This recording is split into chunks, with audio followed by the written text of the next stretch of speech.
Before we begin, the name is placed on the top right side of the screen. She is sitting in her room, which is illuminated by the night light passing through the windows, scared and frightened to death as the screams of people getting killed in the mansion are getting closer to her with every moment. She believes that the next scream will be coming from her throat as she concludes that the killer is in the next room. She assures herself that she would be alright and opens the drawer to look for something. It is a shiny blue tablet which she takes out quickly as she thinks that this tablet would somehow save her from this situation. The killer enters his room with blood all over his face and clothes and asks the girl if she goes by the name Layla Hildegard. She gets shocked as she hears his voice, but she still turns towards him and denies her being Layla Hildegard, telling him that he might have mistaken her for someone else. The killer tells her that he is right about her being Layla Hildegard, which irritates her because she thinks that he actually plans to mock her until the end. As the killer walks towards her, she stops him because she has something to say to him. The killer asks her if she is going to say her last words, to which she replies that they might not exactly be my last words, but they are something quite similar. So the killer allows her to finish what she was going to say. She requests him to spare her life, only to get an abrupt rejection from the killer. As the killer begins to take out his sword to kill her, she begs him to stop and tells her that he should let her go because she is the enemy of his enemy, which means that she is his friend, as she also hated the people of her household very much, and she promises that if he spares her, then there would not be any consequences for him at all. The killer ponders for a moment and then asks Layla if she really wants to live, to which she replies that she absolutely wants to live, so he orders her to drain all the Hildegard blood from her body because that is the only way he can spare her life.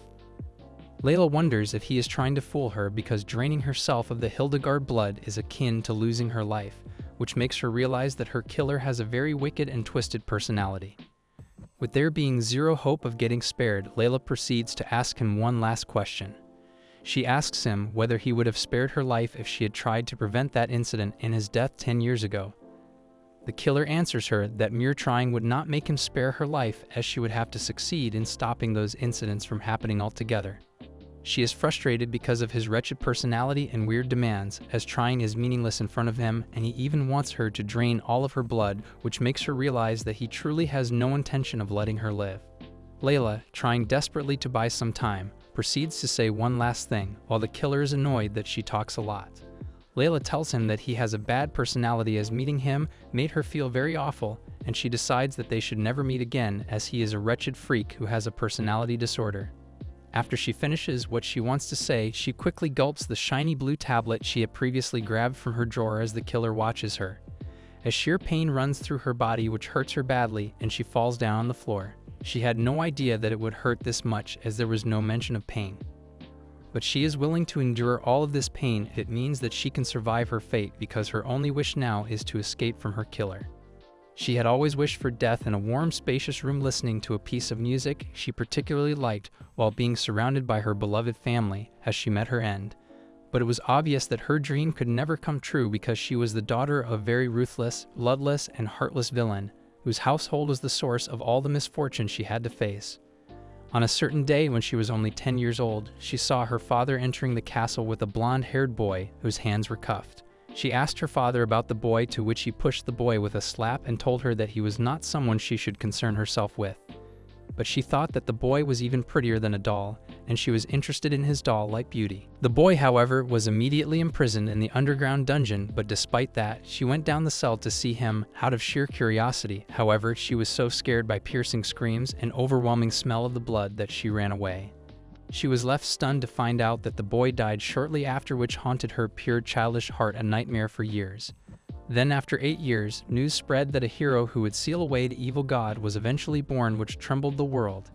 After seeing the hero's face in the newspaper, Layla was sure that the hero was the boy who had come to the Marquisate because of the striking similarity between their faces, but no one in the Marcus family believed her because they did not even remember that such a boy even existed. They made fun of her story and laughed at her for thinking that the dead could return.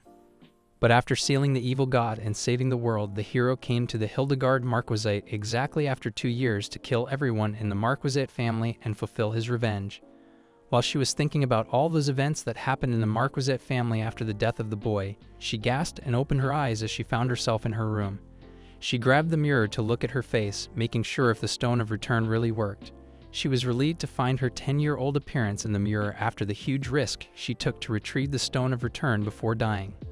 It was one of the items that her father had plundered, and it was a mysterious stone that sends the person who swallows it back to the past, hence it was named the Stone of Return. She had originally planned to survive without using the stone and decided to sell it later so that she can make some money, but there is nothing she can do about it now as life is the most precious thing one has. She had no need for money as there was already plenty of valuable stuff in her room which she can use to get out of this garbage dump that treats her like trash anytime, because staying in this villainous family is pointless as that guy will come to kill her without any doubt. So she packs everything she needs and decides to leave the damned villainous family. But she is shocked to see that she cannot escape as she regresses again and finds herself on her bed. After her escape failed because she got killed by a coachman who wanted to steal the jewels she had, she realized that escaping as a child was too dangerous, so in her second turn, she decided to run away when she was 16 years old. But it was also useless because her killer still found her and completed her revenge on the Hildegard Marquisate family, even though she fled to a distant kingdom across the sea which she had never heard of before. On her third try, she decided to get married as it was the only way to abandon the Hildegard name she was born with, but that was also in vain, and she realized that no matter how she struggled, the only way for her to save her life was to get rid of the Hildegard blood. As she wakes up in her fourth try, she wonders if her killer feels good to hunt her down and kill her every time, because no matter what, she always dies in vain. As she continues to wonder what her killer wants from her, her maid, after serving her breakfast, tells her that her father has summoned her to his office and she should go there immediately. As she stands in front of her father like a zombie, he asks her the reason she is reacting irrationally these days. He warns her that if she does not want to be kicked out of this mansion, she should explain herself or make an excuse. She wonders what kind of person her father is because he massacres innocent people, treats others like objects, dragging them in and immediately killing them. She asks him the reason for his wretched and foul actions. She is furious because she was born in the damned Hildegard family, cursing her very fate because she cannot change the fact that she is a Hildegard even after leaving home or getting married. She asks her father if he knows how to drain one's blood, because her killer said that he will spare her if she manages to drain all of her Hildegard blood. She begs her father to tell her the way to do this, so that she can live, because she is very tired of dying again and again. Her father acknowledges that she is in a lot of pain, so he orders her to be sent to the southern villa for recuperation, but 10 years later, her killer finds her again and kills her. As she returns for the 5th time, she chooses to not see his face again in this regression, but she realizes very well that it is not possible for her to do that, and she cannot escape it by just avoiding it. She concludes to meet her a bit earlier so that she can save her life. She realizes that she should not waste any time and gather her thoughts before she meets that psychopath. She had a lot of time to think because she was practically imprisoned in the villa before this return. If she reflects on her current situation and what she knows, the first thing she can conclude is that she can return multiple times, but she does not know the conditions for her return. She also does not know the number of times she can return and whether she will return to the past if she dies of old age. She decides to avoid dying a pointless death as she does not know the details, and it is possible that this regression is her last one. The next thing she concludes is that the point in time she regresses to is fixed, which is the kingdom year 332, May 11th precisely at 6 p.m., and the location she regresses to is on her bed. She believes that this condition will likely never change in the future. The third thing she concludes is that it is absolutely impossible to prevent that certain incident when her father burned down the orphanage where her killer lived, and he brought her killer, who was the survivor, to his house. The reason she cannot prevent that incident is because the orphanage does not exist after she opens her eyes. So even if she dies 100 times, she cannot stop it, so decides to set that aside for now. The fourth thing she concludes is that she cannot remember the exact moment before she dies or the moment of her death. She is relieved that it is like that because she would have gone mad ages ago if it was not the case.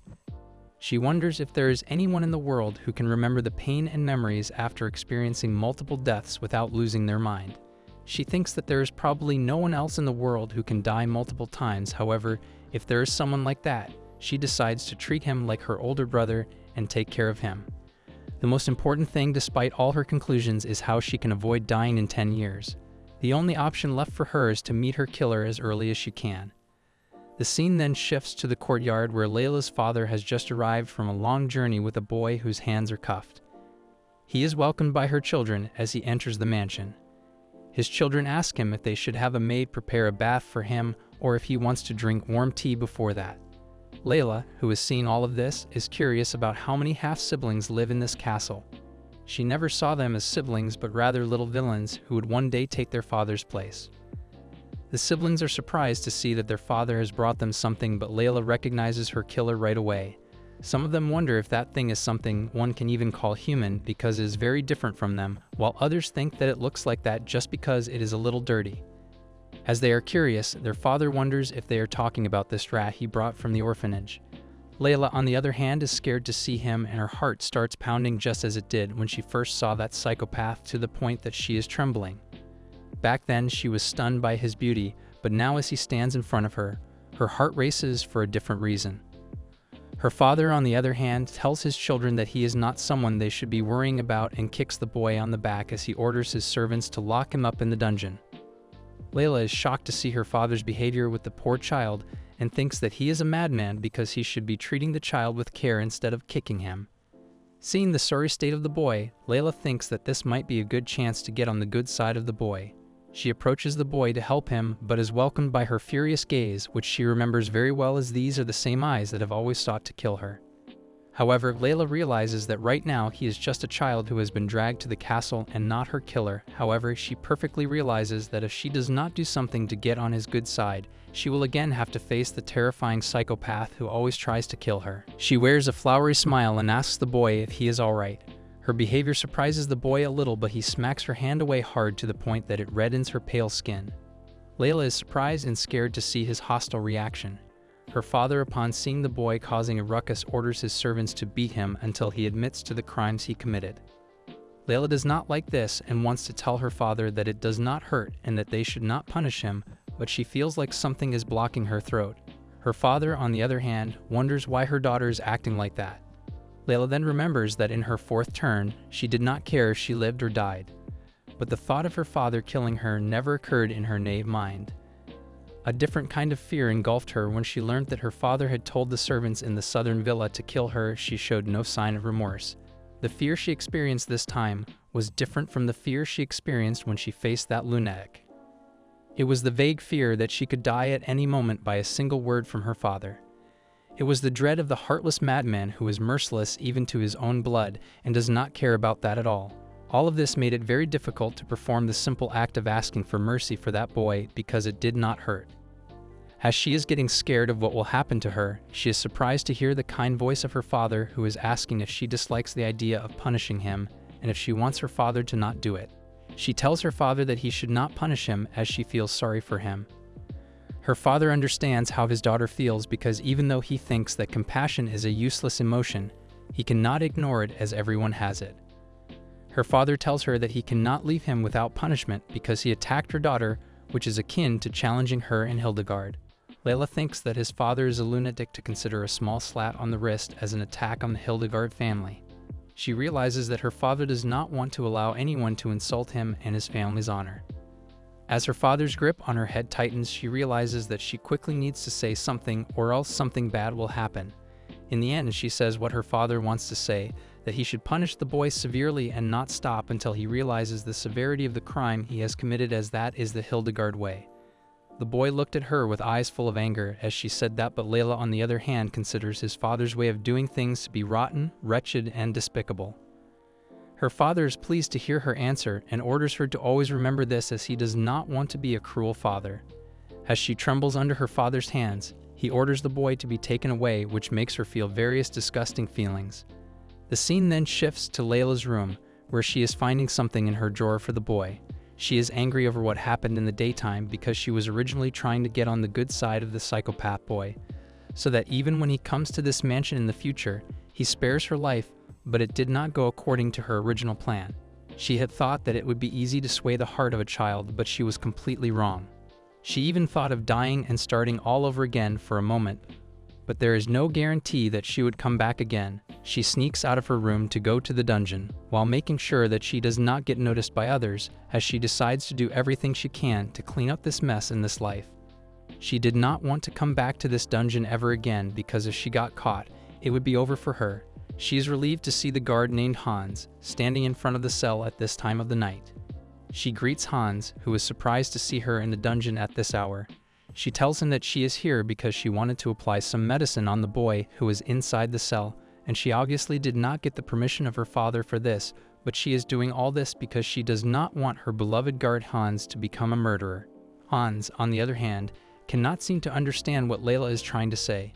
She tells him that she knows Hans beat the boy because of her father's orders and that it would not be right for him to let an innocent child die after beating him harshly because he is a good person. She assures him that the medicine is clear so it would not be visible to anyone and she will apply it very quickly. She makes the shiny puppy eye face and begs Hans to let her apply the medicine. Hans is unable to stand in front of her cuteness, so he gives her the key and informs her that the next guard will take over in 2 hours, so she must make sure to leave before then.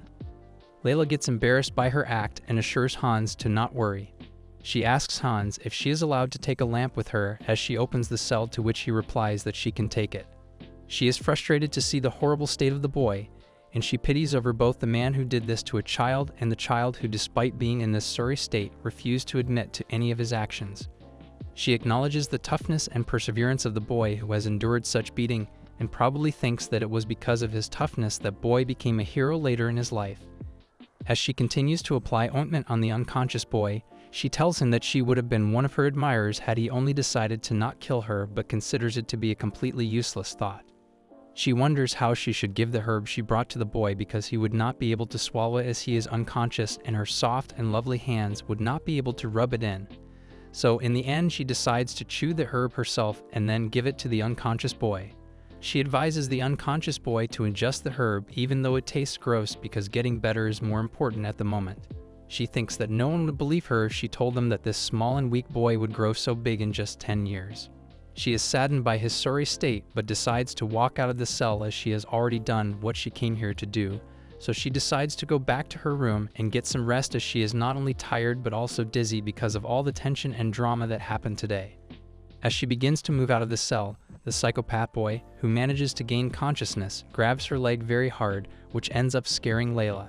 She gasps as the boy grabs her ankle, so she assures him that she did not do anything bad to him as she was just giving him some medicine. But the boy spits the medicine out, suspecting it to be a poison. She becomes angry over his actions because he does not understand the value of that medicine. She thinks that the boy threw it out because she chewed it, which makes her furious, so she assures him that her mouth is very clean. She thinks that the boy is very ungrateful for throwing that medicine out, but the boy wonders why she is always doing pointless things which end up harming him instead. Layla agrees that he did get beaten because of him, but that does not mean he should criticize her for giving him the medicine to save his life, because she risked her life to come here even though she was scared of getting hurt by her father, who is a madman. As she turns around to tell the boy to leave her leg, her gaze falls on her face, which ends up scaring her. She gasps and falls down on the ground, but the boy does not let go of her leg. She finds herself in big trouble as her body would not move the way she wants it to move because it is scared to death by the scary face of the boy, which overlaps with the image of his adult self. She composes herself and musters up her courage and decides to face her fears as she realizes that she would have to keep facing that maniac in the future, so she cannot afford to lose her composure because that would render her useless. As she continues to tremble, she lets out a low voice and orders the boy to let her go, but the boy does not lose his grip on her ankle, so she gathers herself and shouts at the boy while crying, ordering him to let go of her leg. The boy, surprised by her loud voice, decides to let go of her leg. The girl quickly rushes out of the cell as soon as she gets the chance, forgetting to take the lamp she brought with her, while Hans is surprised to see Layla rushing out of the cell without saying a word. She continues running towards her room as she climbs the stairs, scared not because of the boy who grabbed her leg and is currently locked up in the basement, but because of the maniac whom she will meet in 10 years. But she quickly realizes that she is wrong because either way they are the same person, as the weak-looking little boy will grow up and will eventually come to kill her. She trembles as she realizes this, thinking that all of this is unfair, and she starts punching her poor pillow to let out her frustration. She is infuriated because in order to live she has to try to get on his good side, instead of getting revenge on that detestable brat. She ends up hurting her hand as she beats her pillow to death and starts screaming.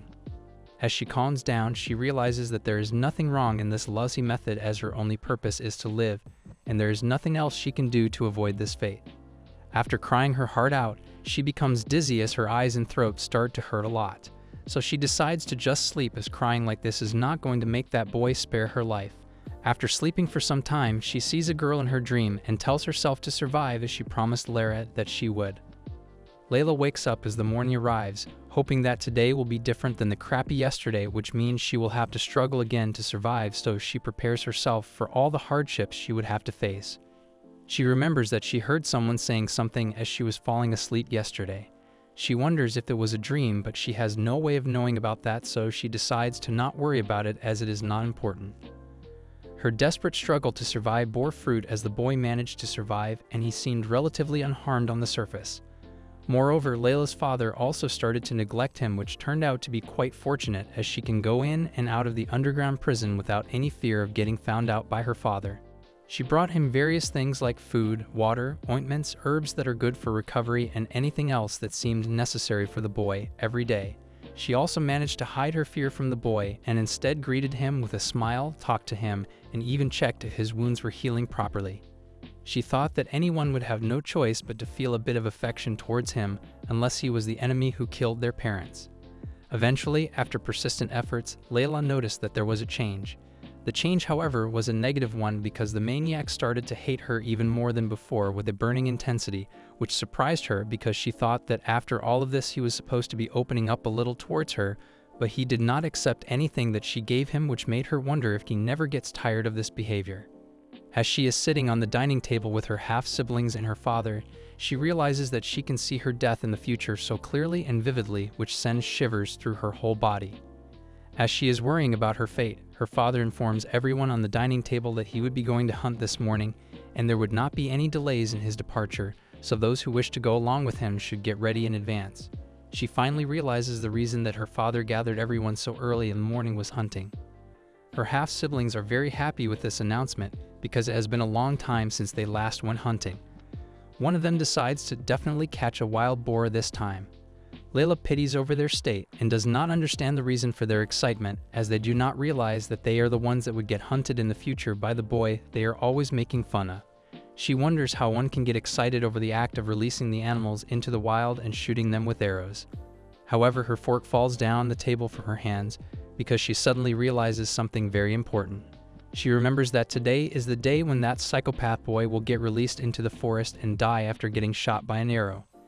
Even though was not able to prepare for this day because she forgot about it, she still cannot let the boy die because she would then end up sitting around, washed and clean, waiting for her revenge. As she is wondering what she should do to stop this from happening, her gaze falls on one of the servants of the family and realizes that there is probably one way to not let the boy die. After realizing that she has enough time to put her plan into action, she rushes to the house of that servant, while being happy that the dream of extending her life will come true. She asks the servant to steal one of the Marcus bracelets, but the servant tells her that he does not have time for her pranks. Layla assures him that it is not a prank, and she really wants him to steal the bracelet that belongs to the Marcus and tells him that it would be easy for him. However, the servant thinks that it is not about whether he can do it or not. The servant tells her that he would not let himself get eliminated by such a clumsy method, even though it seems that the young miss does not like him. Layla requests him to not misunderstand her intentions, as she only wants him to safely work for a long time in the Marquisate.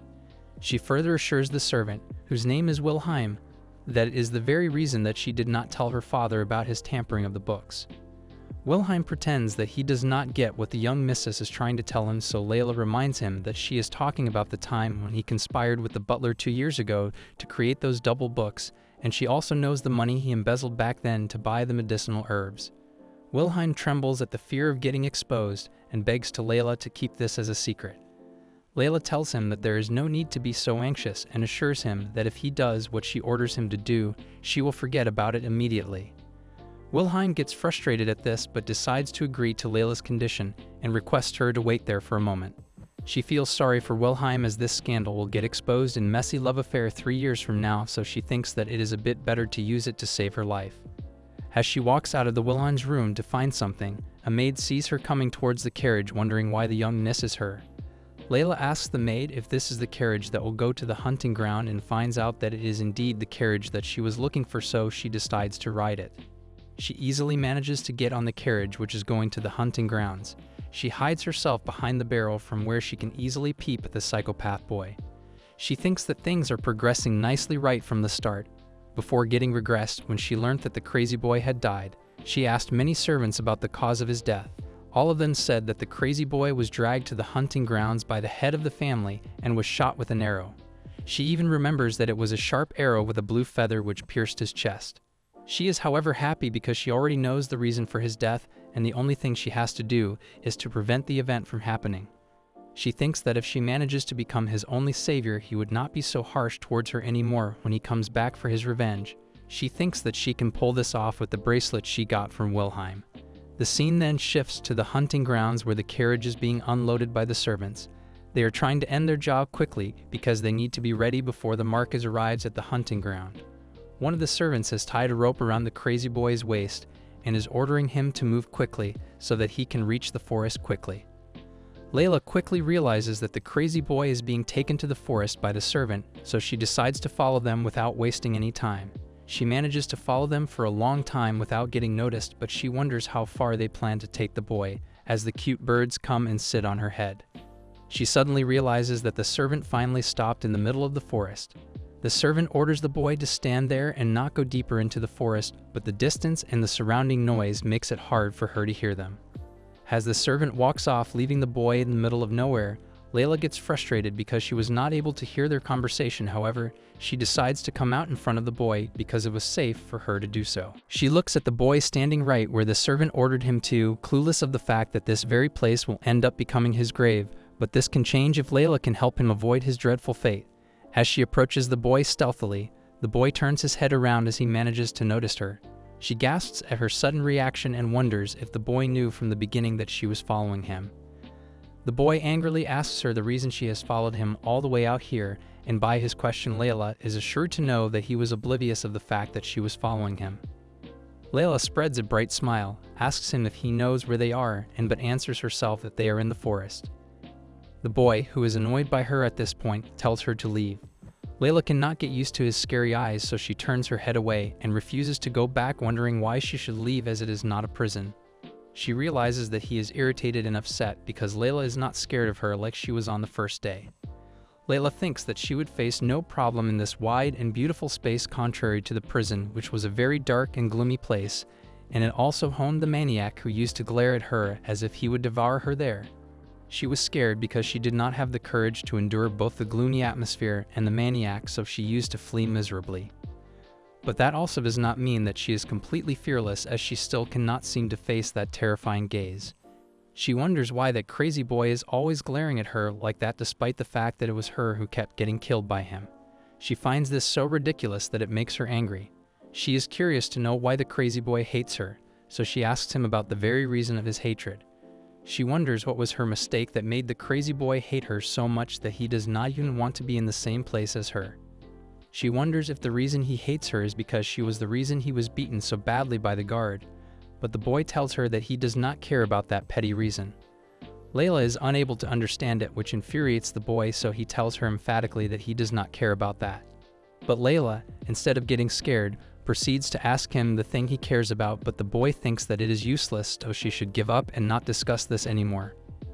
Layla is still unable to understand it, so the boy makes it clear that no matter what she does, nothing will change, so she should stop doing futile things altogether. She asks the crazy boy if he would continue to hate her, no matter what she does, to which the crazy boy does not say anything and turns her head away, which frustrates Layla a lot. As she is thinking to let out her frustration, she realizes that the bracelet she wore on her hand is vibrating, which means that it is the signal of an arrow coming towards them. Layla, without wasting a moment, jumps in front of the boy to save him, but the arrow ends up piercing her back. She gasps and falls down on top of the boy, and the only thought that is running on her mind is whether her efforts bore fruit. The scene then shifts to her bedroom, where she just woke up after letting out a loud scream. She rushes to check the calendar to see if she was able to save the crazy boy, but she finds out that she has regressed 6 times to 11th of May in the year 332 of the kingdom. She realizes that she got hit by an arrow and was not able to make it out alive after that. She prepared so much to save the crazy boy in this regression, which all went in vain. She stole a pair of bracelets from the Marquis that can send signals and gave one of them to Wilhelm. This was done so that when the hunting party gets close to her and the crazy boy, Wilhelm can send a signal through the bracelet to inform them about the arrival of hunting party. She then planned to quickly throw herself in front of the crazy guy to take the arrows in his place, so that the crazy boy is moved by her sacrifice to the point that he thinks that he misjudged her and ends up opening himself to her. Because of that incident, the crazy boy will remember her sacrifice, and she would be the only one who gets to survive, finally managing to fulfill her dream of throwing a grand birthday party at the age of 90. She weeps profusely on her head because all of this planning does not matter a bit, as she ended up dying, which made her regress back to 11th of May in the year 332 of the kingdom.